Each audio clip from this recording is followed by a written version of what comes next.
Good afternoon friends. আমি আজকে এখন ভিডিও অন করলাম, কালকে ভিডিও করিনি। আর এখন বেরোচ্ছি ডাক্তারের কাছে, মা আর আমি। এগুলো কাশ্মীর থেকে এসেছে আপেলগুলো। তখন ডাক্তারের দোকানে থেকে ভিডিও করেছিলাম।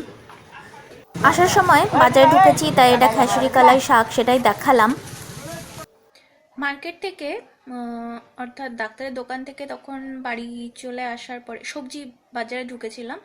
তারপর বাড়ি এসে অনেক দেরি হয়েছে, 3টের দিকে বাড়ি এসেছি। তারপর স্নান খাওয়া দাওয়া করে এখন সন্ধ্যা পুজো দেব। এখন আমি চা খাবো। এটা আমাদের ছোটবেলার একটা নিমকি, বড় বড় সাইজে পাওয়া যেত।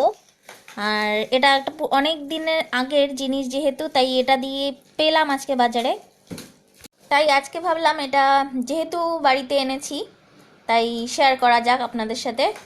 আর খাবো লাড্ডু।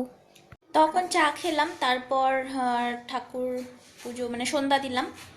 তারপর যা যা কাজ আছে, মানে কালকে যেহেতু দিদির অফিস আছে, সব কিছু তৈরি করে রাখছে, মানে জোগাড় যন্ত্র করে রাখছে।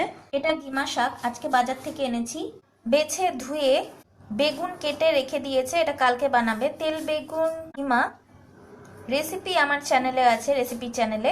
এটা পেঁয়াজ শাক, আলু কেটে আর পেঁয়াজ শাকগুলো কেটে রাখা হলো। এখন বাজারে দেখালাম খেসারি কালাই শাক, সেটাই মা আমরা বেছে দিলাম দিদি আর আমি, তাই মা কেটে রাখলো। আর বানাবে আলু সয়াবিনের কারি।